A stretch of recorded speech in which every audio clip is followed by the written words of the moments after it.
चलो जी, जितना रिवीजन किए हैं ध्यान से सुनो। हम तुमसे पूछे कि यदि ये अवतल दर्पण की कौन सा दर्पण है, ये कौन सा दर्पण है, ये कांच है। अब कौन सा दर्पण हुआ, अवतल दर्पण। इसमें बताओ कि इसको क्या बोलते हैं, क्या बोलते हैं इसको, प्रधान अक्ष बोलते हैं। क्या बोलते हैं इसको, प्रधान अक्ष। इसको क्या बोलते हैं, ध्रुव बोलते हैं। और इसको किससे सूचित करते हैं, सभी दूरियां कहाँ से मापी जाती है, ध्रुव से मापी जाती है। उसके बाद तुमको पूछे कि ये वाला बिंदु क्या है, ये वाला बिंदु से, या हिंदी में क्या बोलते हैं इसको, वक्रता त्रिज्या, सेंटर ऑफ कर्वेचर। उसके बाद हाँ, वक्रता केंद्र हो गया। उसके बाद तुमसे पूछे, अब दिखाई दे रहा कि इस दोनों के मध्य बिंदु को क्या बोलते हैं, फोकस बोलते हैं, फोकस बोलते हैं।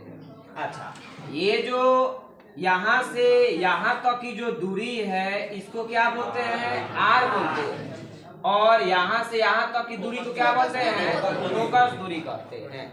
ये जितना तुमको चीजें अवतल दर्पण में है उतनी ही चीजें किस दर्पण में होंगी, उत्तल दर्पण में होंगी।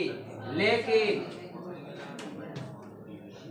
अब हम तुमसे पूछे कि इस दर्पण में बोलो, इस दर्पण में हम तुमसे पूछे कि इस दर्पण में ये बताओ ये कौन सा दर्पण हुआ, ये दर्पण नहीं है, कांच है।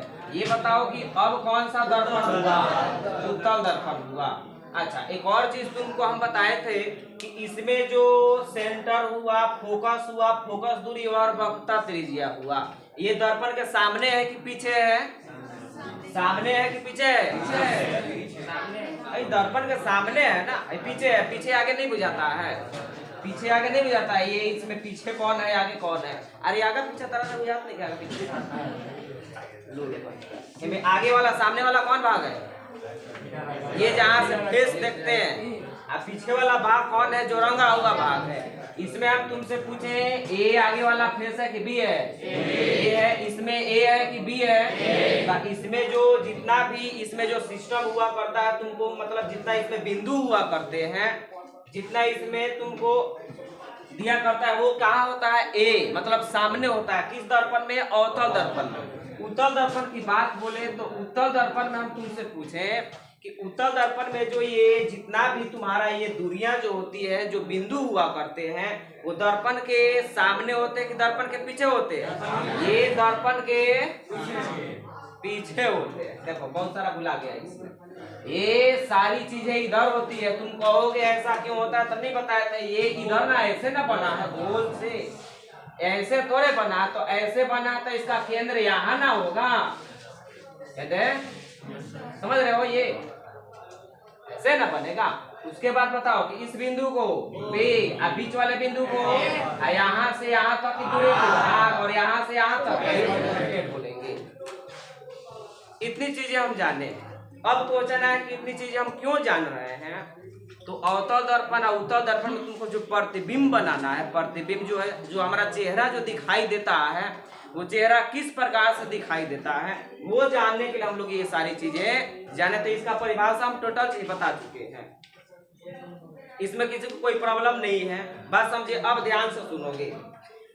अब जो इम्पोर्टेंट चीज है, फोकस दूरी का परिभाषा क्या दिए थे, फोकस दूरी का परिभाषा तुम सबको बताए थे कि अगर कोई तुम्हारा ये अवतल दर्पण है, और अगर कोई ये अवतल दर्पण है, ये क्या हुआ, प्रधान अक्ष हुआ।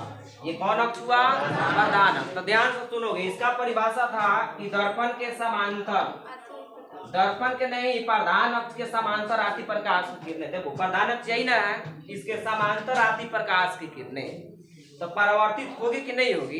परावर्तित के बाद जिस बिंदु पर मिलेगी, परावर्तित के बाद जिस बिंदु पर मिलेगी, उसी बिंदु को क्या बोलेंगे, फोकस बोलेंगे। और यहाँ से भी समांतर गए और ये जिस बिंदु पर मिलेगी उसको क्या बोलेंगे, फोकस। यहाँ से गई, यहाँ आई, यहाँ से गई, यहाँ आई।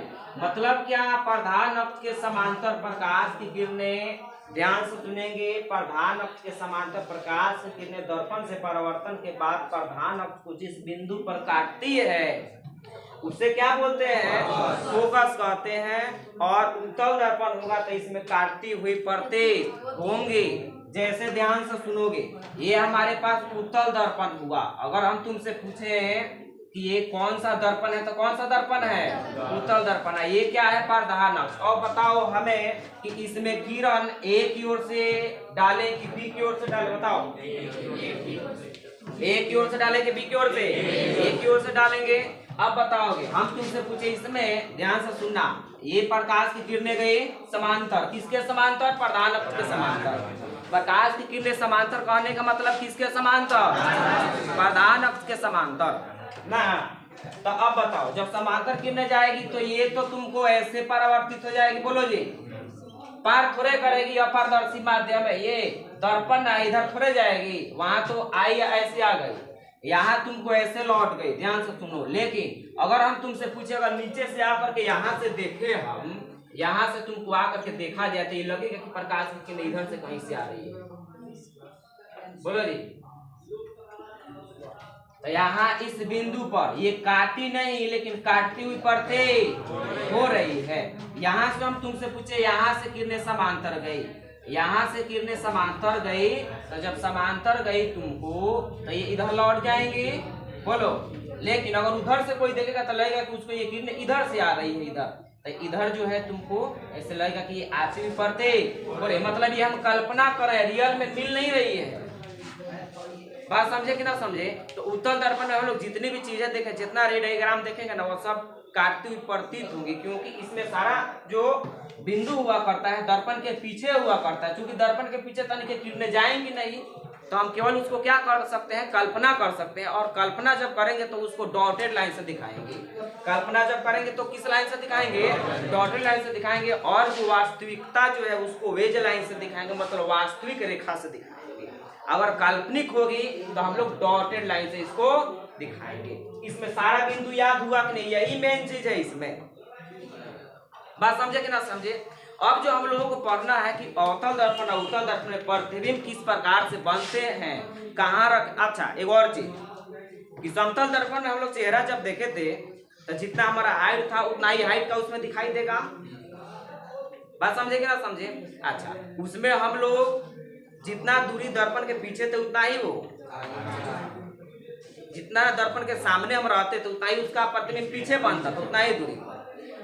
और उसमें जिस तरीके से हमारा चेहरा हुआ करता उसी तरीके से दिखाई उसमें देता, छोटा बड़ा कुछ नहीं होता था। लेकिन इस दर्पण में कुछ भी हो सकता है। बात समझे? अगर कोई छोटी, अगर ये 5 सेंटीमीटर का मार्कर है, मान लेते हैं 10 सेंटीमीटर का है, तो ऐसा नहीं कि गोलीय दर्पण में जब देखोगे तो 10 सेंटीमीटर का दिखाई देगा। उसे बढ़ भी सकता है, घट भी सकता है और बराबर भी रह सकता है, याद रखेंगे। बस समझे? तो उसमें तो एक ही प्रकार के प्रतिबिंब बनता, तो उसमें कोई दिक्कत नहीं थी। यहाँ दिक्कतें होंगी, हो सकता है। अब देखो, जैसे हम तुमको मान लो कि हम कहें तुमको यहाँ मार्कर रख दे, तो यहाँ से मार्कर को अगर रख दे तो अगर मार्कर मान लो कि 10 सेंटीमीटर का है तो इसका प्रतिबिंब भी 10 सेंटीमीटर का बनेगा। यहाँ रख दे तब कितना सेंटीमीटर का बनेगा? 10 सेंटीमीटर। यहाँ रख दे तो तभी 10 सेंटीमीटर का बनेगा। लेकिन ऐसा गोलीय दर्पण में नहीं होता है। गोलीय दर्पण में स्थान चेंज करोगे तो इसमें प्रतिबिंब का नेचर बदल जाएगा, याद रखेंगे।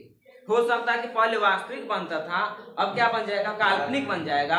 हो सकता था कि पहले छोटा बनता था, हो सकता है बड़ा बन जाए या बराबर बन जाए।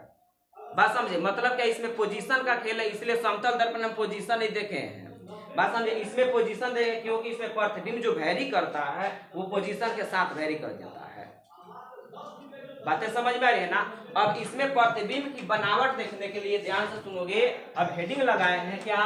गोलीय दर्पण में किरण आरेख की बनावट। मतलब क्या कि प्रतिबिंब बनाने के लिए हमको देखना पड़ेगा कि किस पोजीशन पर, गोलीय दर्पण के किस पोजीशन पर किरणें जाती है तो किस प्रकार से बिहेव करती है। जैसे मान लो कि हम तुमसे पूछे कि लाइट अगर परपेंडिकुलर डाले किसी मिरर पर, तो परपेंडिकुलर डालेंगे तो जैसे डालेंगे वैसा ही ये ऊपर आ जाएगा, उसी कोण से ना इधर मुड़ेगा ना इधर मुड़ेगा। लेकिन वही तुमसे पूछे कि अगर थीटा कोण से उसको आपतित कराए तो थीटा कोण से वो परावर्तित हो जाएंगे। तो ये डिपेंड करता, तो वो तो खैर समतल दर्पण की बातें हुई। यहाँ गोलीय दर्पण में इतना पोजीशन है। अब सभी पोजीशन पर हम लोग देखेंगे कि किस पोजीशन पर प्रकाश की किरणें किस प्रकार से जाएंगी तो कैसे लौटेंगी। बात समझे कि ना समझे? जैसे एक बार किरणों को आपतित कराएंगे कहाँ, सेंटर पर, उसके बाद फोकस पर, उसके बाद ध्रुव पर, अब देखें किरणें कहाँ कहाँ जाएंगी। बात समझे? तब सुनोगे हम एक लाइन में इसको, और देखना यहाँ जो हम पढ़ाएंगे तुमको, फिर कभी लाइफ में तुमको रे डायग्राम में प्रॉब्लम नहीं होगा। सबसे अधिक अगर पहले का चैप्टर में लड़कों को प्रॉब्लम होता है वो रे डायग्राम में होता है, उसको लगता नहीं पहले कहाँ से खींचे, कैसे खींचे। बात समझे? और सभी लोगों को पहले ही बोले थे कि स्केल पेंसिल आप प्रकार लेकर के चलेंगे, समझे? तब फिर वक्त फिगर बनेगा, हाथ से तो सीधा खिंचाता नहीं है। ध्यान देना जी, पहला ध्यान से सुनोगे, पहला इसमें इधर हम लिख रहे हैं, ध्यान से सुनोगे। पहला है कि प्रधान अक्ष के अगर समांतर किरणें जाएंगी, अगर प्रधान अक्ष के समांतर किरणें जाएंगी तो वह हमेशा और हमेशा फोकस पर आती है। परावर्तन के बाद किस पर आएगी? फोकस पर आती है। फोकस बोले तो एफ। जैसे ध्यान से सुनोगे, ये रहा हमारा कौन सा दर्पण है? कोई भी दर्पण नहीं। अब कौन सा दर्पण हुआ? अवतल दर्पण हुआ। ये क्या हुआ? प्रधान अक्ष हुआ। बात समझे? यहाँ तुम्हारा क्या हुआ? सी हुआ, बीच में एफ हुआ और यहाँ बी हुआ। कह रहा है कि प्रधान अक्ष के समांतर किरणें अगर जाएंगी तो हमेशा और हमेशा मीट करेंगी कहाँ? फोकस पर मीट करेंगी। तो देखो ये समांतर है कि नहीं है? अरे समांतर है कि नहीं है? तो परावर्तन के बाद कहाँ आएंगे? फोकस पर आएंगे। ये तीर के निशान देखो, गई आ रही है। यहाँ से भी तुम समांतर किरणों को भेजोगे, यहाँ से भी समांतर किरणों को भेजेंगे। परावर्तन के बाद किस बिंदु पर जाएंगे? फोकस पर जाएंगे। बात समझे? ये किस दर्पण की बातें हुई? अवतल दर्पण की बातें हुई। लेकिन उत्तल में ध्यान से सुनोगे, ये उत्तल दर्पण है कि नहीं है? नहीं है। ये क्या है? प्रधान। ये क्या है? ये क्या है? ये क्या है? बी है। बोलो, अब हम तुमसे पूछे समांतर किरणें हम ए साइड डालें कि बी साइड डालें? पीछे से थोड़े किरण को डालेंगे। तो ये हम समांतर किरणें डालेंगे ऐसे। तो देखो समांतर किरणें डाले, ये लौट गया, इधर लौटेगा ना, यहाँ से तो ये लौटेगा ना, यहाँ पार थोड़े करेगा। ये यहाँ से जब भेजे ये इधर लौट गया, लेकिन जब देखेंगे तो इसको लगेगा कि इधर से कहीं से आ रहा है, आती हुई परतें हो रही है। समझ रहे हो कि ना समझ रहे हो? और हमेशा फिगर जो है तुम्हारा सीधा बनना चाहिए। ये मार्कर से जो लिख रहे हैं तुमको हो सकता है कि टेढ़ा हो जाए। देखो ये प्रतीत हो रही है, ये मिल रही है। इसमें कल्पना, काल्पनिक किसमें, कल्पना किसमें हो रहा है? इसमें हो रहा है। बात समझे कि ना समझे? अच्छा आया समझ में? मतलब क्या, चाहे अवतल दर्पण हो चाहे उत्तल दर्पण हो, अगर प्रकाश की किरणें प्रधान अक्ष के समांतर आ रही है तो परावर्तन के बाद किस बिंदु पर मिलेंगे? फोकस पर। हमेशा की कभी कभी हमेशा याद रखेंगे। दूसरा कंडीशन, दूसरा सुनोगे ध्यान से। दूसरा हम तुमसे पूछे कि यदि फोकस पर किरणों को डालते हैं, यदि फोकस पर किरणों को डालते हैं तो वह क्या हो जाएगी? फोकस पर डालेंगे, सोच करके देखो खुद से कि समांतर किरणों को भेजे तब फोकस पर आ, तब फोकस से किरणों को भेजेंगे तो उल्टा सीधा दोनों समझो, नहीं आया समझ में? अरे आम तुमसे पूछे कि समांतर किरणों को भेजे तो परावर्तन के बाद फोकस को मिले, तो फोकस से यदि भेजेंगे तो परावर्तन के बाद समांतर नहीं हो जाएंगे। उसी प्रकार से देखो तो ये क्या हो जाती है? प्रधान अक्ष के समांतर हो जाती है। फिगर देखोगे, छोटा छोटा फिगर हम बना रहे हैं, ध्यान से सुने, स्पेस कम है। ये देखो, इसको क्या बोलेंगे? पे, इसको एफ और इसको से। किरणों को कहाँ भेज रहे हैं हम? फोकस पर। तो देखो तो फोकस पर भेज रहे हैं यहाँ, तब फोकस पर भेजे, परावर्तन के बाद समांतर हो जाएंगी। परावर्तन के बाद क्या हो जाएंगी? समांतर। किसके समांतर? प्रधान अक्ष के समांतर। देखो ना, नहीं दिखाई दे रहा है ये? फोकस से जब किरणें भेजेंगे तो परावर्तन के बाद देखो ना एक जस्ट अपोजिट है, ये किरण को देख लो, इसमें किरणें जा रही है, इसमें आ रही है, मतलब लौट रही है।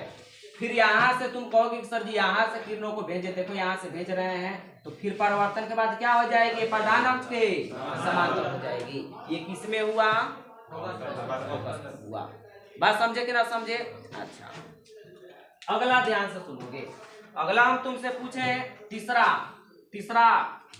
ध्यान से सुनोगे, इंपॉर्टेंट है। तीसरा जो है तुमको वक्रता केंद्र, सेंटर ऑफ कर्वेचर, वक्रता केंद्र बोले तो सी पर जब प्रकाश की किरणों को डालें, याद रखेंगे ये वाला केस जो है इंपॉर्टेंट है। सी पर प्रकाश की किरणों को डालेंगे तो वह पूर्ण पथ से वापस लौट जाती है, पूर्ण पथ से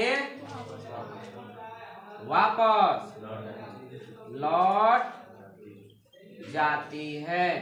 ध्यान देना, ये कौन सा दर्पण है, अब कौन सा दर्पण हुआ, उत्तल अवतल हुआ। अब बताओ इसको क्या बोलेंगे, इसको एफ, इसको सी।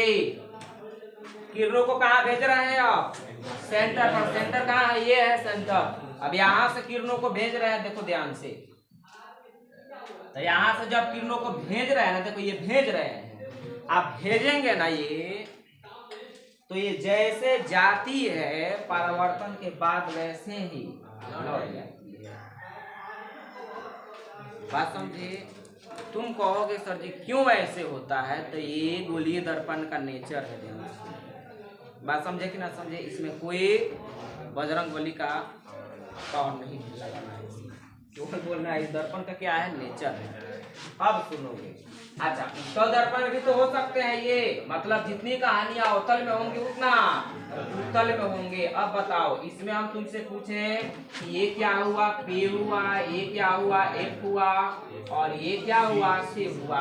तो यहाँ से किरणों को देखोगे, भेजे अगर हम, तो यहाँ से अगर भेजेंगे हम यहाँ से, तो यहाँ से तो ये चली जाएगी, यहाँ से गई, यहाँ से कल्पना, यहाँ से गई, कल्पना करो, फिर लौट जाएगी, तो लगेगी कि यहाँ से आ रही है, या यहाँ से भेज दो, कोई दिक्कत नहीं, यहाँ से भेज दें, यहाँ से किरणों को भेज दिए, तो जैसे गई वैसे ही लौट जाएगी। बात बुझा? वो लग रहा है कि ज्यादा एडवांस हो रहा है, ओवर तो नहीं हो रहा दिमाग से। सबसे पहले का क्वेश्चन कि प्रधान अक्ष के समांतर किरणें कहाँ से जाएंगी, हमेशा की कभी कभी, हमेशा की कभी कभी, हमेशा की कभी कभी, हमेशा। उसके बाद हम तुमसे पूछे फोकस से किरणें जाएगी तो प्रधान अक्ष के, ये भी हमेशा की कभी कभी, हमेशा। उसके बाद तीसरा है कि वक्रता केंद्र से किरणें जैसे जाएगी अपने पूर्ण पथ से वापस लौटेगी। इसमें कहाँ कुछ है, फिगर केवल देखना है। बात समझे? लास्ट जो है तुम्हारा ये 4 गुण से तुमको किसी भी प्रतिबिंब बनाने में कोई प्रॉब्लम नहीं होगा। बात समझे कि ना समझे? खास बात इसका ये है कि जितना यहाँ पर आ रहा है उतना ही 12 में भी है, इसके बारे में 12 में भी पढ़ना है। बात समझे? इसके बाद 4th नंबर, लास्ट नंबर है ध्रुव से, ध्रुव पर, ध्रुव बोले तो पी, ध्रुव पर आपतित कराएं किरणों को, तो ये परावर्तन के नियम को पालन करती है। ये क्या करती है, परावर्तन के नियम का पालन करती है। परावर्तन का नियम का पालन करती है मतलब क्या, कोनाई बराबर कोण नहीं है समझ में। दो नियम पहला नियम को फॉलो करती है। यहाँ से ध्यान से सुनोगे, हमारे पास ये देखोगे कौन सा दर्पण है, कौन सा दर्पण है, अवतल है। ये क्या है, ये क्या है, ये कहाँ किरणों को आपतित करा रहे हैं, पेपर। तो देखो किरणों को आपतित करा रहे हैं, ये जैसे भेजेंगे वैसे ही ये लौट आएंगी। तो ये कोण आई बराबर कोण, परावर्तन के नियम का पालन की कि नहीं की? ये तो अवतल दर्पण में था। अब हम तुमसे पूछे उत्तल दर्पण में, उत्तल दर्पण थोड़ा सा टेढ़ा मेरा हो जा रहा है। अब हो गया ना? ये बताओ कौन अक्ष है? ये क्या हुआ? इधर इधर है, इधर है, कर दे, कर दे, इधर है, कर दे, इधर एक हो गया, इधर कहाँ आपतित कराना है? फूल पर आपतित कराना है तो इस साइड से किरण डालें, इधर से डालें, इधर से देखो फूल पर आपतित कराए, जैसे गई वैसे ही लौट गई, तो ये आई, ये अब इतना चीज याद हो गई तो तुमको प्रतिबिंब बनाने में 1% का प्रॉब्लम नहीं होगा। बात समझे कि ना समझे? ये टोटल चीज याद रखने की जरूरत है। पहले का एकदम शॉर्ट में याद रखना है कि प्रधान अक्ष के समांतर किरणें आएगी तो कहाँ से जाएगी? फोकस से।